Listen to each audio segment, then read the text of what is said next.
मुंबई, जिसे माया नगरी के नाम से जाना जाता है, इस शहर की चकाचौंध आपको जितना ज्यादा आकर्षित करती है, इसके पीछे छुपा काला अंधेरा आपको उतना ही ज्यादा हैरान करके रख देगा। हर साल महाराष्ट्र की राजधानी मुंबई में लाखों लोग अपने सपने पूरे करने आते हैं। कोई एक्टर बनना चाहता है तो किसी को डांसर बनना है और कुछ लोग रोजगार की तलाश में अपना घर बार छोड़कर मुंबई की तरफ रुख कर लेते हैं। पर यहाँ जाने के बाद उनकी जिंदगी या तो पूरी तरह से संवर जाती है या तो ऐसी बिखरती है कि संभाली नहीं संभलती। खास करके लड़कियों की, जो इस उम्मीद में जाती है कि मुंबई जैसे शहर में उन्हें एक अच्छी जिंदगी मिलेगी, लेकिन वहाँ जाने के बाद उनके साथ जो होता है उसे सुनकर आपकी रूह कांप उठेगी। अब हम ऐसा क्यों कह रहे हैं, इसे जानने के लिए वीडियो में हमारे साथ इसी तरह बने रहिएगा।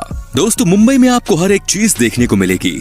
बॉलीवुड इंडस्ट्री से लेकर बड़े बड़े कारोबार और मल्टीनेशनल कंपनियों तक यहाँ हर एक चीज मौजूद है। और इसी तलाश में भारत के अलग अलग राज्यों से लोग अपनी किस्मत चमकाने चले आते हैं। यही कारण है कि दिल्ली भले ही हमारे देश की राजधानी हो, लेकिन मुंबई को भारत की आर्थिक राजधानी के तौर पर जाना जाता है। पर इस शहर में एक और भी कारोबार होता है और वो है जिस्म का। वैसे तो आपको हर शहर में रेड लाइट एरिया देखने को मिल जाएगा, लेकिन मुंबई में आपको रेड लाइट एरिया जैसा आपको कोई एरिया देखने को नहीं मिलेगा। ये बात तो आप सभी जानते हैं कि मुंबई का क्राइम रेट बाकी शहरों के मुकाबले बहुत कम है। यहाँ पर लोग सिर्फ अपने काम से काम रखते हैं और रेप जैसे केस भी आपको बहुत कम ही देखने को मिलेंगे। अब ऐसा होने की बड़ी वजह यहाँ की सख्त पुलिस तो है ही, लेकिन इसकी एक वजह ये भी है कि लोग छोटे शहरों की तरह अपना मन बहलाने के लिए ना ही इधर उधर अफेयर करते हैं और ना ही किसी से जोर जबरदस्ती,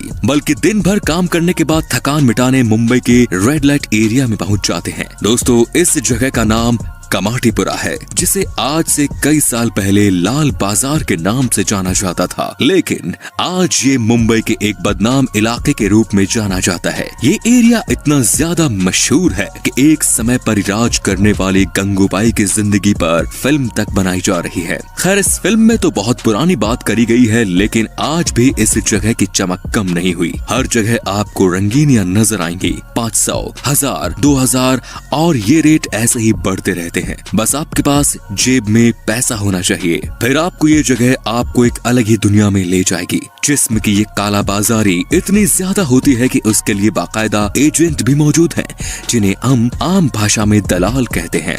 अगर आप कमाटीपुरा की गलियों से गुजरेंगे तो हर कोई आपको अपने पास बुलाने की कोशिश करेगा और कुछ लोग तो आपका हाथ पकड़कर आपको घसीटेंगे। यानी कि अगर शरीफ इंसान इन गलियों में घुस गया तो उसकी ईमानदारी की धज्जियां उड़ जाएंगी। पर आपको बता दें कि मुंबई के चकाचौंध भरी जिंदगी का इतिहास कोई नहीं जानता, क्योंकि आज तो फिर भी यहाँ पर बहुत गिने चुने लोग जाते हैं। पर आज से कई सालों पहले कमाटीपुरा का बाजार कुछ ज्यादा ही गर्म था। तभी तो 1992 के वक्त यहाँ पर 45,000 वेश्याएं काम करती थी। लेकिन 1990 के वक्त जब यहाँ पर HIV का संक्रमण बढ़ने लगा, तब धीरे धीरे यहाँ पर जिस्म बेचने वाली वेश्याओं की गिनती कम हो गई। वरना तो ये धंधा इतने जोरों से चलता कि आप सोच भी नहीं सकते। पर वो कहते हैं ना कि मौत का डर हर एक चीज छुड़वा देता है। ठीक ऐसा ही यहाँ पर हुआ। मौत के डर ने लोगों के अंदर के दरिंदे को मार डाला, जिसका परिणाम ये था कि 2009 में यहाँ पर काम करने वाली वेश्याओं की गिनती घटकर 1600 हो गई। लेकिन अब यहाँ की स्थिति थोड़ी सामान्य हो गई है, इसीलिए यहाँ का बाजार फिर से गर्म होना शुरू हो गया है।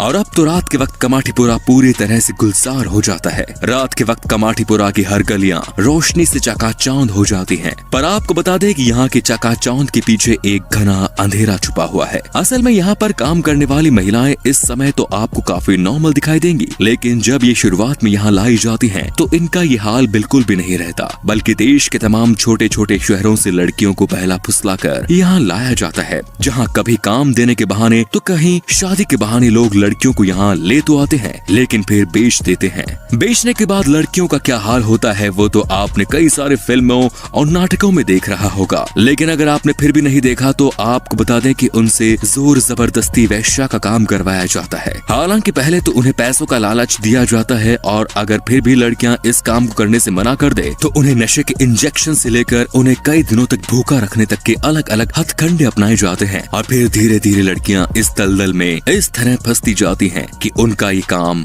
गले में अटकी उस चीज की तरह बन जाता है जिसे ना ही वो निगल सकती है और ना ही उगल सकती है। अब मुंबई का हाल जो आप जानते ही हैं, वहाँ पर रहने के लिए जगह बची ही नहीं है। बड़े बड़े परिवारों को एक कमरे में अपनी जिंदगी गुजारनी पड़ती है, तो मजबूरी में वेश्या का काम करने वाली इन लड़कियों के साथ किस तरह का व्यवहार होता होगा आप समझ जाइए। इनके हालात ऐसे हैं कि आज के समय में 200 कमरों में 5000 वेश्याएं रखी जाती हैं। वैसे शायद आप ये बात ना जानते हो कि ये कमाटीपुरा का इतिहास अभी का नहीं बल्कि 1924 के बाद अंग्रेजों ने इस जगह की स्थापना करी थी ताकि अंग्रेजों के सैनिक अपने परिवार से दूर इस जगह पर ऐश कर सके। इसीलिए उस टाइम में विदेशों से महिलाओं को यहाँ पर बुलाया जाता था, उनसे वेश्यावृत्ति करवाई जाती थी। वो समय बीतता गया और ये जगह दिन प्रतिदिन पॉपुलर होने लगी और अब ये हाल है कि अंग्रेज तो चले गए लेकिन लोगों ने इस जगह पर जाना नहीं छोड़ा। दोस्तों, मुंबई के कमाटीपुरा में न सिर्फ वेश्यावृत्ति होती है बल्कि मानव तस्करी भी होती है जो मुंबई के एक अलग ही सच को व्यक्त करता है। और ठीक ऐसा ही मुंबई का एक और अंधेरा कोना है जिसे लोग धारावी के नाम से जानते हैं।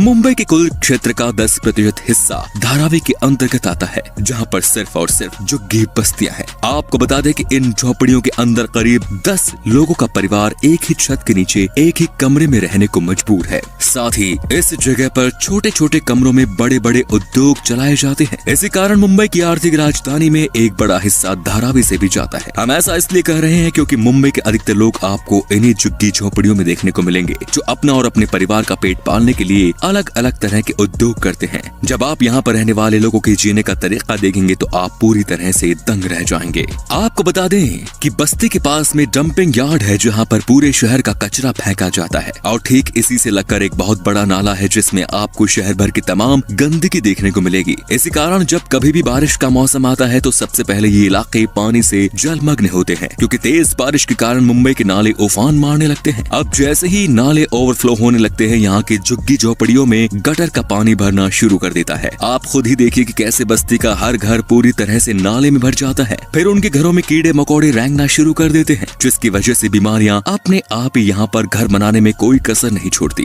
टाइफाइड, मलेरिया, डेंगू तमाम ऐसी बीमारियां हैं जो इन झोपड़पट्टी में रहने वाले लोगों को अपना शिकार बनाती है। यहाँ तक कि इन सभी बीमारियों की वजह से इन बस्तियों में रहने वाले कई सारे लोग मौत के घाट पे उतर जाते हैं। पर फिर भी इस तरह की परेशानियां झेलने के बावजूद ये लोग यहाँ रहते आ रहे हैं क्योंकि इनका कहना है कि बाढ़ तो साल में एक बार इनकी जिंदगी तबाह करने आएगी लेकिन उसके बाद तो इन्हें इसी जगह पर रहना है। लेकिन अब इस शहर की तकलीफें दिन प्रतिदिन बढ़ती जा रही हैं क्योंकि हर साल यहाँ की बढ़ती आबादी यहाँ के लोगों की जिंदगी और भी ज्यादा मुश्किल में डाल रही है। जितनी ज्यादा आबादी बढ़ेगी लोगों को उतनी ही कम रिसोर्सेज में अपना गुजारा करना होगा। अब जहाँ लोग ऑलरेडी इतनी परेशानी में चल रहे हैं वहीं इस तरह की सिचुएशन यहाँ के लोगों के लिए जिंदगी और मौत का सवाल बन जाती है। असल में दोस्तों यहाँ की जमीन की कीमत आसमान छूती है। आप देश के किसी भी शहर में चले जाइए, जो मकान आपको 10,000 रुपए किराए पर मिलेगा तो वही मकान आपको मुंबई में 25 से 30 हजार में मिलेगा। और ये सब कुछ मुंबई में बढ़ती आबादी के कारण होता है। अगर यहाँ की आबादी कम होने लग जाए तो चीजें थोड़ी ठीक भी हो जाएंगी, पर जिस हिसाब से लोग अपने सपने पूरे करने शहर में जाते हैं उसे देखते हुए तो हमें नहीं लगता कि अब इस शहर की आबादी इतनी जल्दी कम होने वाली है। इसीलिए यहाँ की जमीन और ज्यादा कीमती होती चली गई। तो दोस्तों ये थी उस मुंबई की कहानी जो हर किसी को अपनी ओर खींचता है। अब आपका इसके बारे में क्या ख्याल है हमें कमेंट्स में जरूर बताएं।